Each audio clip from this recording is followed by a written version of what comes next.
Boa noite, meu nome é Caterine Prado, eu sou integrante do PET Biologia da Universidade Federal do Ceará e vou apresentar o artigo Percepção de Alunos do Ensino Médio sobre a 16ª edição do curso de férias realizado pelo PET Biologia UFC. Iniciando com a contextualização, o curso de férias Biologia e suas nuances é uma atividade proposta pelo PET Biologia UFC e nesse ano de 2020 ela teve a sua 16ª edição. Esse curso ele tem como público-alvo alunos de ensino médio das escolas públicas da cidade de Fortaleza e região metropolitana, contemplando os pilares de ensino e extensão. A proposta do curso é realizar aulas interativas e atividades lúdicas sobre os diversos temas atuais da biologia, usando metodologias ativas de ensino que estimulem a participação dos estudantes no processo de ensino e aprendizagem. E aí uma citação da autora Marla Paiva, que complementa a ideia de metodologia ativa de ensino, que constituem alternativas para o processo de ensino-aprendizagem com diversos benefícios, como o desenvolvimento da autonomia do aluno no processo educacional e o estímulo à criatividade e à reflexão em relação ao que ele está aprendendo. E aí, com relação ao objetivo do nosso trabalho, avaliar o processo de ensino e aprendizagem da 16ª edição do curso de férias, por meio da percepção dos alunos participantes e das atividades que eles desenvolveram em relação às áreas de estudo das ciências biológicas abordadas no curso.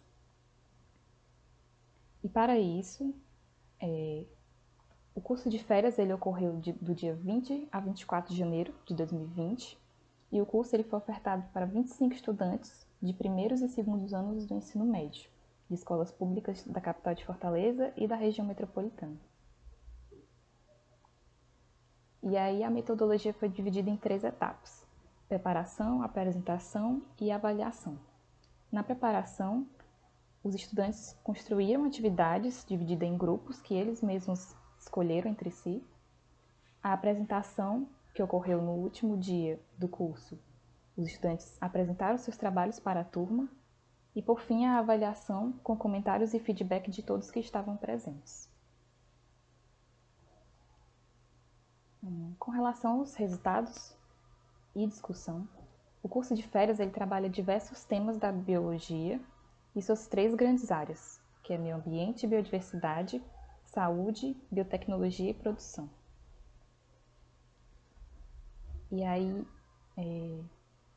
com relação ao curso, tem a sua programação dividida nos turnos de manhã e tarde e ilustrado nessa tabela, com todas as atividades que são propostas pelo curso.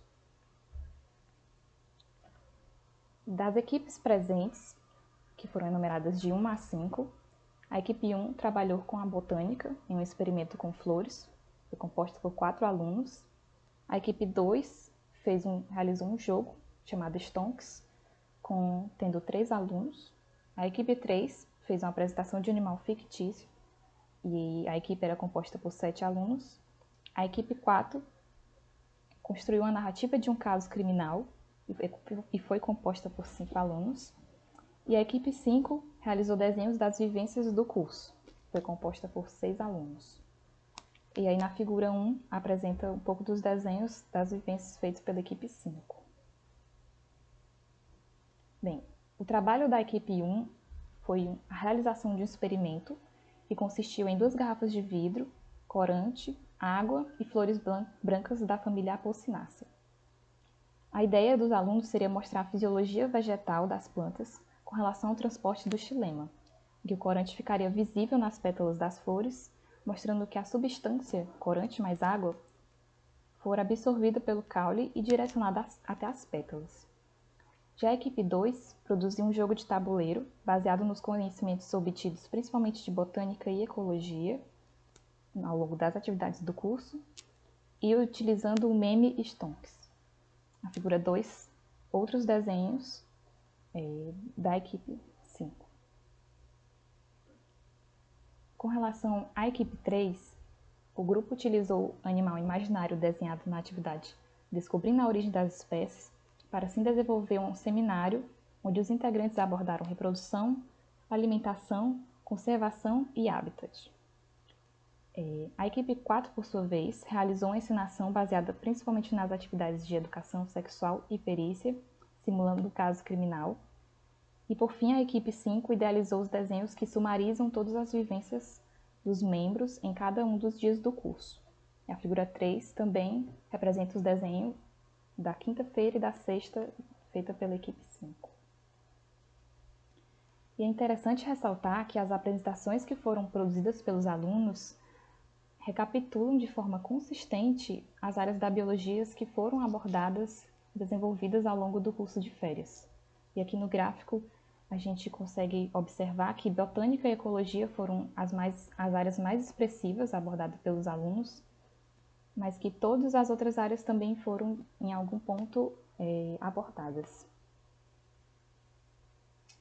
Bem, é notável que o ensino teórico prático do curso, com a utilização de ferramentas lúdicas, situações teatrais, jogos, possibilitou um ambiente dinâmico no qual os alunos conseguiram desenvolver a iniciativa, raciocínio, curiosidade, o interesse, além de cultivar o senso de responsabilidade tanto individual como coletiva. E após as apresentações, como a avaliação na forma de feedback, foram observados aspectos como estratégia de apresentação, as temáticas abordadas, o trabalho cooperativo e a postura na apresentação. Com as considerações final, a gente observou que, no decorrer do curso de férias, na 16ª edição, foi possível perceber a contribuição positiva no ensino e aprendizagem dos alunos participantes. As 5 equipes abordaram os conhecimentos adquiridos de formas diferentes e eficazes, e isso pode comprovar o sucesso da união entre aulas junto com atividades lúdicas no processo de ensino e aprendizagem, bem como a metodologia ativa, como a aprendizagem cooperativa, bem como foi observado que todas as áreas abordadas no decorrer do curso foram contempladas nas atividades dos alunos. Aqui são as referências utilizadas na preparação do artigo. E é isso. Obrigada pela atenção. Boa noite.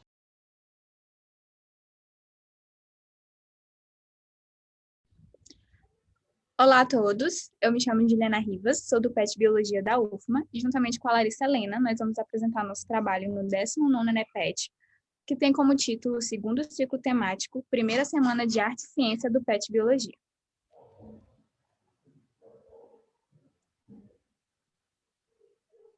Bom, no contexto atual, a arte e a ciência elas são frequentemente vistas como áreas do conhecimento completamente distintas. E, por incrível que pareça, essa separação ela é relativamente recente, pois desde o nascimento da filosofia na Grécia, os conhecimentos científicos e artísticos eles sempre foram bem ligados. E no Renascimento, essa ligação ela só se fortificou. E um dos artistas que representa muito bem essa época é o Leonardo da Vinci, onde ele buscava compreender como se dava o crescimento e o desenvolvimento das formas vivas, principalmente das plantas. E foi através da curiosidade dele que se pôde empreender estudos avançados que séculos depois foram reconhecidos como precursores nos 2 principais ramos da botânica, que é a morfologia e a fisiologia vegetal. Bom, existe um movimento que antes se chamava STEAM, que é uma sigla em inglês, mas que pelo português significa Ciência, Tecnologia, Engenharia e Matemática, que surgiu nos Estados Unidos para identificar qualquer ação dessas disciplinas. E depois de alguns anos, os pesquisadores eles passam a advogar que a arte ela deve ser integrada a essas demais áreas. E com isto veio a origem do movimento STEM to STEAM. E um dos principais argumentos dessa educação é promover uma educação sem barreiras entre as disciplinas, promovendo a criatividade e a inovação.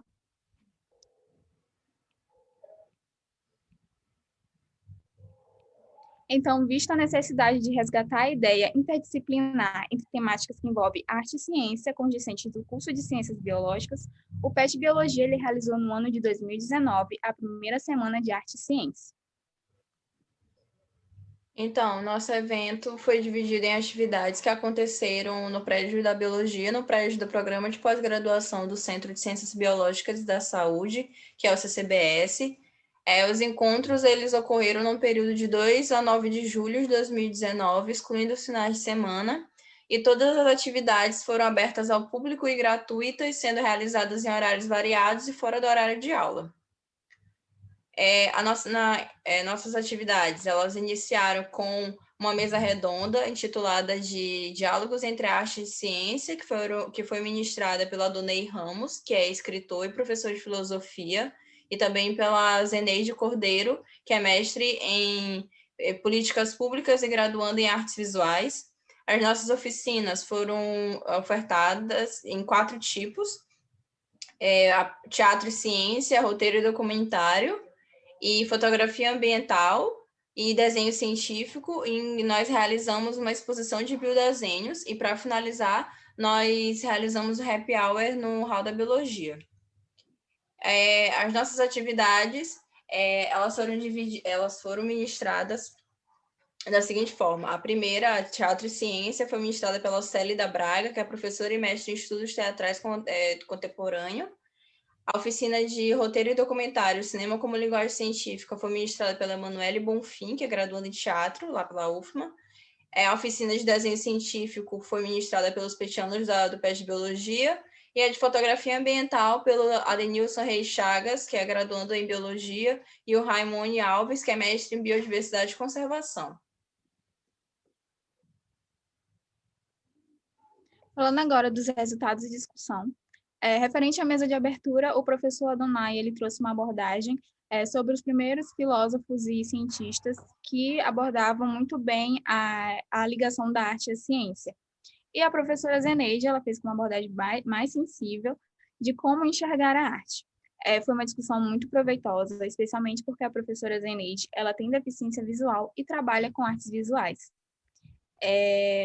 No final, houve relatos de experiências pessoais dos participantes, falando como a arte ela contribui de forma indireta e direta no seu aprendizado acadêmico. Houve um público numeroso, aí por volta de 45 pessoas, entre eles alunos e professores do Departamento de Ciências Biológicas.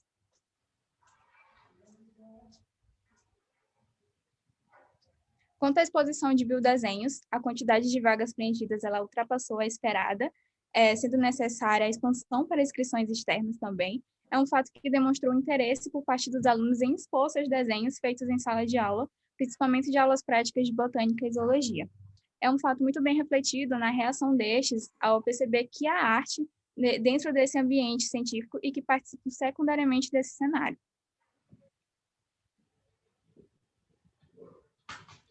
A exposição de desenhos ela foi fundamental para poder chamar a atenção da oficina de desenho científico, ministrada pelos próprios petianos, do PET Biologia, e houve uma parcela considerável de inscritos, ou por volta de 36 inscritos, onde foi notório não só o desenvolvimento artístico voltado às áreas de maior afinidade que eles têm, mas as relações feitas entre as mais diversas áreas científicas do curso. Então, além de divulgar a ciência, observou-se um ótimo modelo pedagógico e ferramenta de comunicação visual também.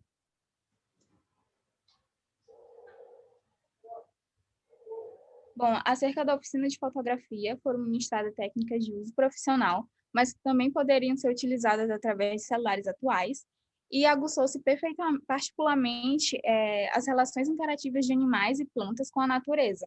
E aí a fotografia, ela veio com um objetivo científico, possibilitando o desenvolvimento de diversos tipos de estudos, como instrumentos de pesquisa, suporte para ensino, memorização de dados, além da divulgação de resultados de pesquisa.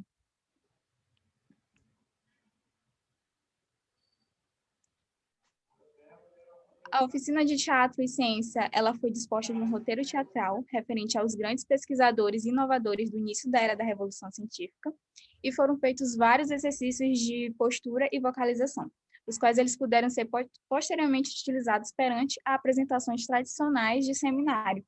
E é uma oficina que tornou visível o papel das artes teatrais na modelagem de um indivíduo mais preparado para aparições públicas, o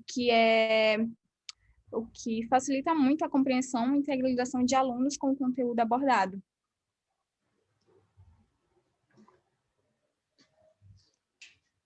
E na oficina de roteiro de documentário, abordou-se com abrangência as técnicas e procedimentos na construção de um roteiro com linguagem científica, e ao final os participantes eles puderam colocar em prática, tudo que eles aprenderam e fazer o seu próprio roteiro científico, com direito às apresentações individuais ao final da oficina.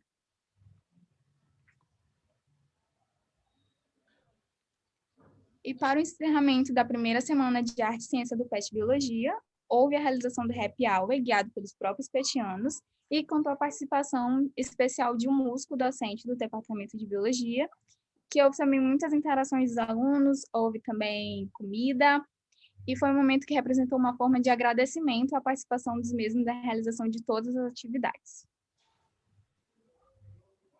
Então, diante a esse evento que nós realizamos, o PET Biologia pôde observar e afirmar que há interação entre a arte e as ciências biológicas, sendo possível promover uma interdisciplinaridade entre as áreas, já que são duas áreas de estudo que, quando nós olhamos à primeira vista, nós podemos pensar que elas são distantes e não têm nada em comum, mas ao longo da semana nós podemos ver sobre como que essas duas áreas elas interagem entre si e sobre como que a arte ela está presente no nosso cotidiano como estudante de biologia. Então, a semana foi muito proveitosa e, além disso, houve uma participação significativa, que foi algo que deixou todos do PET Biologia muito felizes, porque os alunos do nosso curso aderiram muito bem às atividades, quiseram participar, compartilharam e foram lá dar apoio. Então, isso tudo foi muito proveitoso para nós de maneira geral.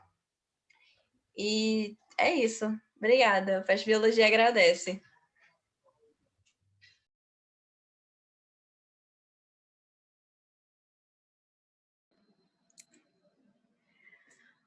Olá, pessoal!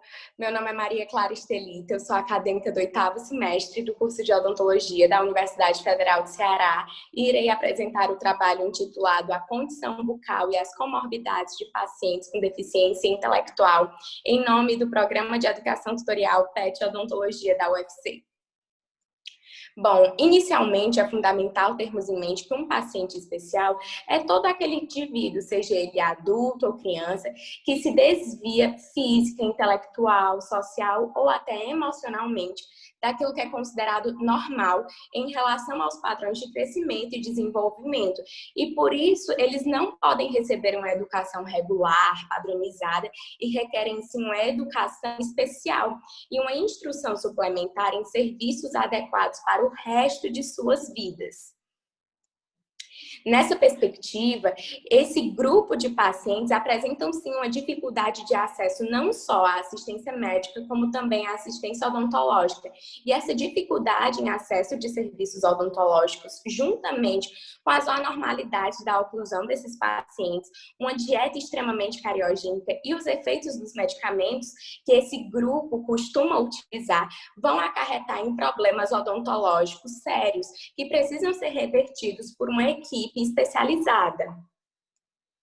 Ainda nesse contexto, as condições bucais podem ser agravadas por fatores inerentes de cada indivíduo, como, por exemplo, a incapacidade de expressar dor e desconforto não só nos dentes, como também em tecidos adjacentes, a incapacidade de obter a higiene bucal adequada, a dificuldade em permitir a avaliação e a inspeção da condição oral pelos pais, cuidadores e também pela equipe odontológica especializada e, claro, a deficiência do número e na capacitação desses profissionais da saúde de suporte. Sendo assim, a atenção no cuidado a esse grupo de pacientes fica quase que totalmente restrito a instituições de caráter filantrópico ou também a organizações não governamentais. Foi nesse cenário que, em 1970, foi fundada a Associação Pestalozzi de Fortaleza, no intuito de atender esse público, principalmente pacientes com deficiência intelectual. Nesse contexto, o PET Odontologia UFC desenvolveu um projeto de extensão intitulado Doutor Sorriso, que, juntamente com a Associação Pestalozzi de Fortaleza, objetiva realizar a prevenção e a promoção de saúde bucal para o público atendido por essa instituição. Lá nós conseguimos realizar atividades como atividades lúdicas de educação em saúde, atividades como escovação supervisionada e até mesmo levantamento da condição de saúde bucal dos indivíduos que são recebidos pela Associação Pestalozzi, para que a gente consiga triar quais são os pacientes que precisam de um tratamento odontológico mais especializado, que precisa ser realizado num ramo assistencialista dentro da Universidade Federal. Dessa forma, o objetivo do presente trabalho foi de revisar a literatura acerca da condição bucal e determinar a prevalência das comorbidades associadas em pacientes com deficiência intelectual. Para tanto, nós realizamos uma busca nas bases de dados Cirelo e Bireme, utilizando os descritores pessoas com deficiência, saúde bucal e odontologia durante os anos de 2010 a 2020 e conseguimos achar 76 artigos. Após uma leitura crítica, não só dos resumos como dos títulos, nós conseguimos filtrar e selecionar 9 estudos, de acordo com a sua relevância ao tema e principalmente voltado para o ramo de pacientes com deficiência intelectual, que é o público assistido pela Associação Pestalozzi de Fortaleza, juntamente com o Doutor Sorriso, do Programa de Educação Tutorial PET Odontologia. Como resultados, nós achamos que um dos maiores problemas de saúde bucal em pacientes portadores de necessidades especiais são as condições de higiene oral deficientes. E essa deficiência vai sim ser agravada por fatores socioeconômicos, de acordo com o Guerret Colaboradores em 2015. Além disso, foi possível identificar que o maior índice de ataque de cárie, ou seja, CPOD, número de dentes cariados, perdidos e obturados em crianças com necessidades especiais, principalmente aquelas com deficiência intelectual, são consideravelmente maiores do que em crianças sem deficiências. E isso se deve principalmente à dificuldade de manutenção da higiene bucal satisfatória, como nós já vimos anteriormente. E, além disso, Oliveira, em 2013, achou achados muito parecidos com os nossos, na nossa vivência, na Associação Pestalozzi, que são das dificuldades relatadas pelos pais e cuidadores. Muitas vezes eles relatam que não conseguem ter acesso a esses serviços de assistência odontológica por conta do alto custo do tratamento e também pela falta de profissionais especializados para a realização de atendimentos nesse grupo de pacientes com necessidades especiais. Dessa forma, a odontologia para esses pacientes é muito importante, não só para fornecer um tratamento personalizado, individualizado para cada um desses pacientes com deficiência intelectual, como também é importante que o cirurgião dentista seja incluído numa equipe multidisciplinar para realizar a terapêutica completa, segura e universal desse paciente. Além disso, foi possível perceber também um alto percentual de pais de crianças com deficiência intelectual que declararam que não sabiam onde procurar um tratamento dentário especializado. E isso indica a necessidade da capacitação de profissionais dessa área para assistência odontológica a esses pacientes e também a construção de novos centros públicos habilitados e equipados para atender esses pacientes da forma que eles devem ser atendidos e realizando todo o manejo necessário. Dessa forma, nós podemos concluir que os problemas odontológicos aliados à má higiene oral e à falta de acompanhamento adequado pelo cirurgião dentista acarretam em problemas que precisam ser rapidamente revertidos e aponta a necessidade da implementação de mais políticas públicas preventivas e curativas voltadas a esses pacientes com deficiência intelectual. E nesse contexto, o projeto Doutor Sorriso é extremamente relevante, porque ele apresenta não só uma responsabilidade social e acadêmica, porque ele consegue desenvolver atividades voltadas para esse público-alvo, que muitas vezes é negligenciado pelo Estado e por outras instituições, e consegue também desenvolver valências múltiplas habilidades, não só para os petianos, como também para a bolsista do projeto de extensão. Bom, pessoal, essas foram as nossas referências bibliográficas e muito obrigada pela atenção.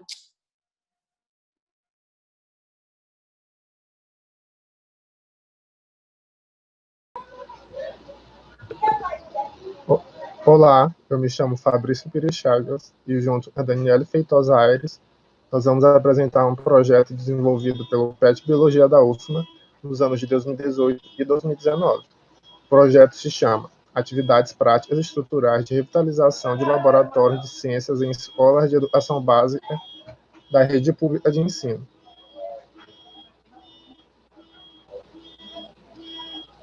Bom, o trabalho focou inicialmente no laboratório, que é o elo entre o mundo abstrato dos pensamentos e ideias e o mundo das realidades físicas. O papel dele é de conectar dois mundos, o da teoria e da prática. Também é ressaltado o papel do professor, enquanto uma pessoa que pode fazer com que esse espaço ele possa ter várias situações de aprendizagem. Com a intenção de promover a utilização desse espaço, os alunos do PET Biologia da Universidade Federal do Maranhão realizaram um projeto de revitalização dos laboratórios em duas escolas, do Centro de Ensino São José Operário e da Unidade Integrada Viriato Corrêa. O objetivo do trabalho foi estabelecer um ambiente de aprendizagem aos alunos e um ponto de encontro de ministração de aulas práticas. A metodologia consistiu inicialmente na visita aos laboratórios pelos membros do PET Biologia, em que eles puderam avaliar as condições do ambiente físico e dos materiais. Esses materiais foram classificados em materiais didáticos, reagentes e equipamentos. Depois foi feita uma triagem e divisão em categorias, sendo elas química, física, matemática e biologia. Posteriormente foi feita a limpeza e a organização do ambiente, em que tudo que estava danificado ou fora da validade foi devidamente descartado. Aqui nós temos algumas imagens dos membros do PET Biologia na visita ao laboratório, fazendo a limpeza e depois a organização desse ambiente. No Centro de Ensino São José Operário, no SESG, foi feita a confecção de apostilas de protocolos pelos próprios membros do PET Biologia, com uma linguagem voltada para os alunos do ensino médio. Foram elaborados 20 roteiros de aulas práticas. Esses protocolos foram aplicados durante uma semana de aulas práticas, em que 4 desses protocolos foram escolhidos para serem executados, sendo o primeiro o de célula cariótica, o segundo de membrana plasmática, o terceiro de ciclo de vida das abelhas eusociais e o quarto de estrutura do DNA. Na Unidade Integrada Viriato Corrêa foi feita a realização de atividades e oficinas didáticas. A primeira foi a oficina de fotografia ambiental em 2 momentos, o primeiro para a apresentação de alguns conceitos e o segundo para a confecção das fotos.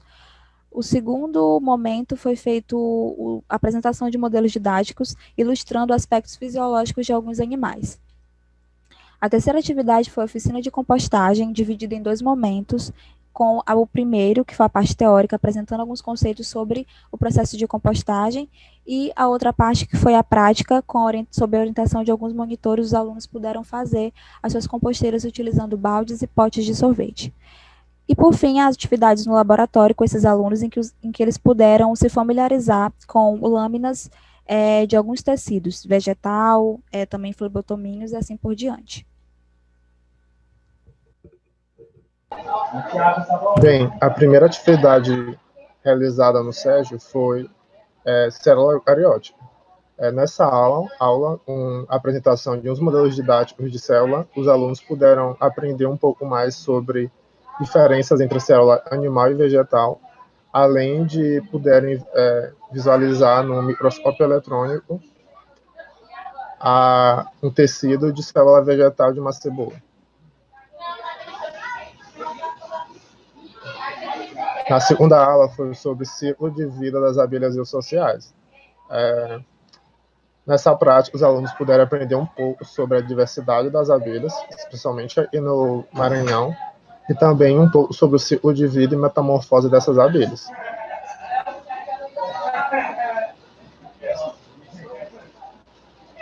Na terceira aula foi uma aula sobre a membrana plasmática. Com a utilização dos modelos didáticos, os alunos puderam saber um pouco sobre a estrutura da membrana plasmática, seus componentes, e um pouco sobre o transporte de substâncias sobre ela, através dela, na verdade. Desculpa. E, por fim, a última aula realizada no SESG foi uma aula sobre extração de DNA a partir de uma banana.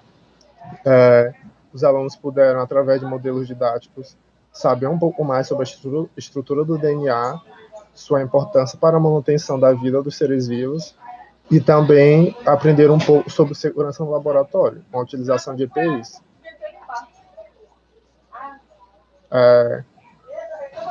E, por fim, umas considerações sobre o espaço do Sérgio.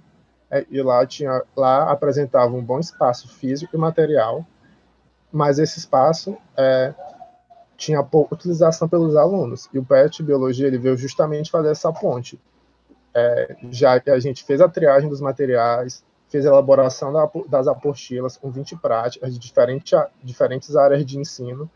Então, os alunos puderam ter essa chance de entrar em contato com uma aula prática no laboratório. Já na unidade integrada Viriato Correia, a primeira atividade realizada foi uma oficina de fotografia ambiental.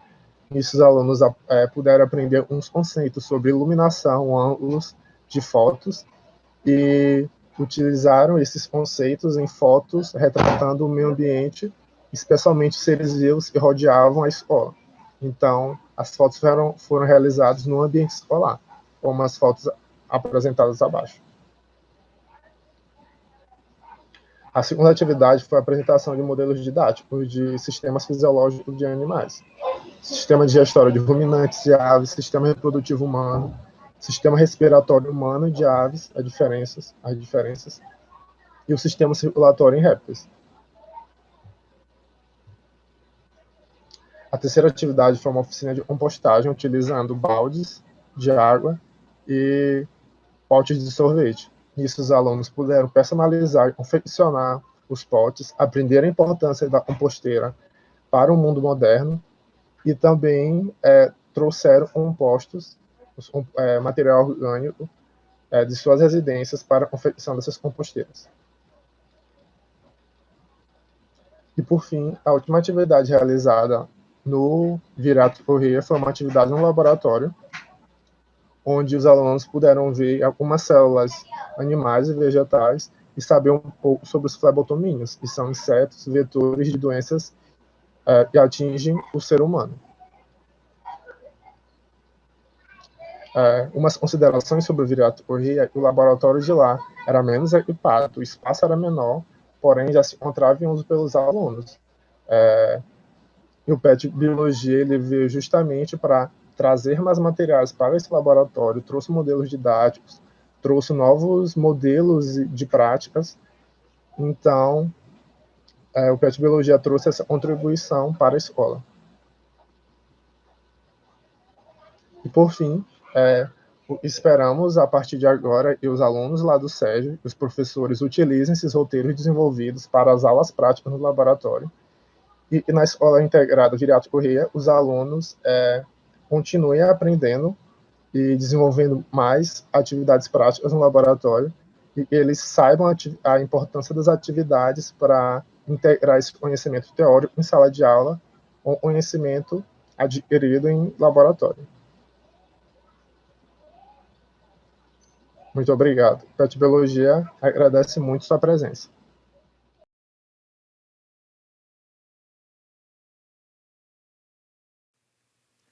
Olá, sejam bem-vindos ao 19º ENEPET. Eu me chamo Fernando, sou acadêmico do curso de Ciências Naturais com habilitação em Química da Universidade Federal do Maranhão, campus Grajaú, e integro o grupo PET Ciências Naturais Interdisciplinar.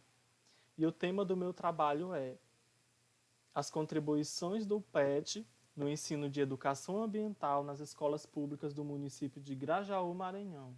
Metodologias e práticas.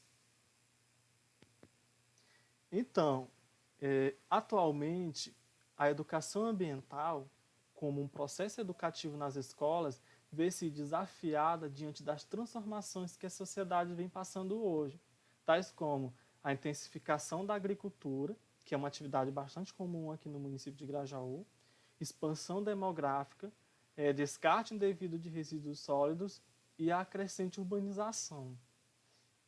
Nas escolas brasileiras, a educação ambiental ela foi inserida em seu currículo como temas transversais. Fernando, mas o que significa isso? Os temas transversais buscam uma contextualização do que é ensinado em sala de aula, trazendo temas que sejam de interesse dos estudantes e de relevância para seu desenvolvimento como cidadão. O grande objetivo desses temas é que o estudante não termine sua graduação formal tendo visto apenas conteúdos abstratos, que são os conteúdos vistos na grade curricular da escola. De acordo com a Política Nacional de Educação Ambiental, entende-se por educação ambiental os processos por meio dos quais o indivíduo e a coletividade constroem valores sociais, conhecimentos, habilidades, atitudes e competências voltadas para a conservação do meio ambiente. Então, a educação ambiental tem como papel principal e fundamental formar cidadãos conscientes, críticos e comprometidos com o futuro da biodiversidade. Nesse contexto, a escola, como instituição formadora social, tem a responsabilidade de promover a interdisciplinaridade nas áreas do conhecimento, como, por exemplo, em português, em ciências, em história, em geografia, em filosofia, como a própria educação ambiental, por meio de estratégias que instiguem o raciocínio, a sensibilidade, percepção e expressões desses alunos a partir da realidade no qual eles estão inseridos, a partir do ambiente que eles vivem. Diante desse contexto, o presente estudo tem como objetivo principal discutir sobre a importância de se trabalhar práticas sustentáveis nas escolas, através de metodologias que proporcionem experiências de contato com o meio ambiente no qual esses alunos estão inseridos, onde eles vivem, para que eles instiguem o seu raciocínio, sensibilidade e percepção. Esse estudo ele visa ainda apresentar uma ideia ímpar em levar a educação ambiental a alunos da educação básica de forma prática, inovadora e eficaz, a partir de visitas de campo, aos principais pontos ecológicos do município de Grajaú.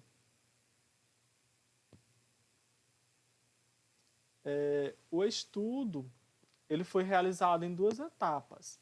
A primeira etapa constituiu-se de uma breve análise bibliográfica em artigos que abordavam a temática educação e meio ambiente, educação ambiental e educação básica e meio ambiente. E a segunda consistiu na categorização das atividades que abordam a temática educação e meio ambiente, realizada pelo grupo PET.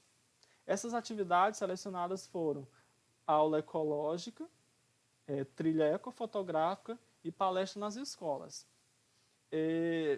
Essas atividades do PET, elas seguem a proposta do projeto do Grupo PET daqui de Grajaú, sobre a discussão ambiental dos recursos naturais existentes no município, seguindo a tríade ensino, pesquisa e extensão, que é a tríade da instituição.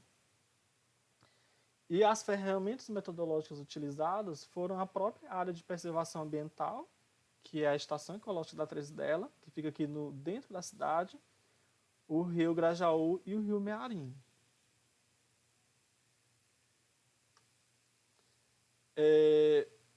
A discussão ela foi organizada de forma descritiva, ela responde a uns pontos, a uns critérios, que é o que é a atividade e a maneira como essa atividade foi realizada. Aula ecológica.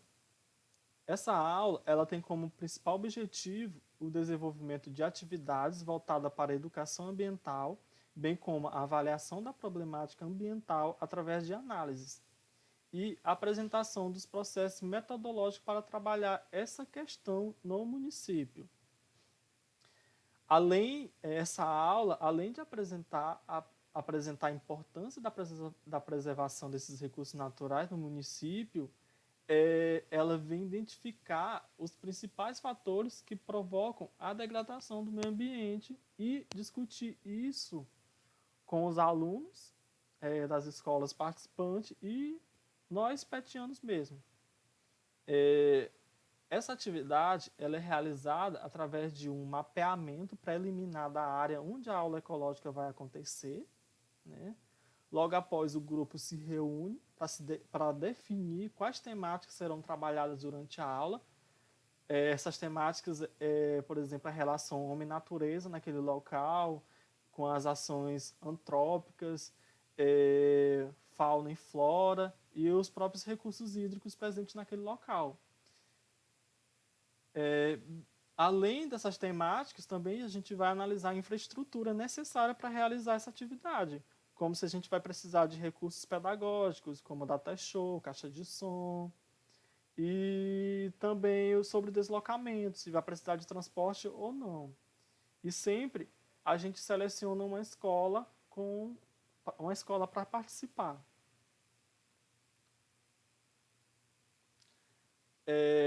Trilha ecofotográfica. Nessa atividade são feitos registros de possíveis locais que ainda estão preservados no município, né? E o público participante são os alunos do sistema de ensino público, tanto ensino fundamental quanto ensino médio, ensino básico em si. Os alunos eles fazem registros fotográficos sobre diferentes visões deles. A gente pede que eles andem pelo local e registrem o que chama a atenção deles. Esses alunos também são envolvidos em rodas de conversa para discussão, né, de diversos temas. Tanto temas relacionados à conservação do local, como a relação do homem e da população do município com esse local, dentro da temática da educação ambiental.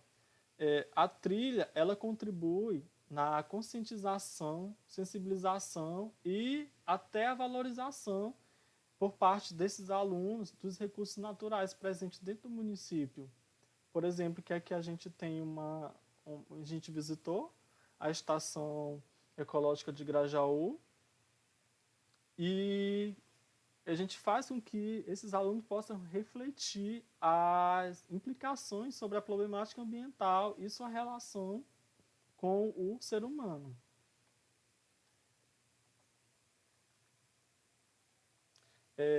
Palestra nas escolas.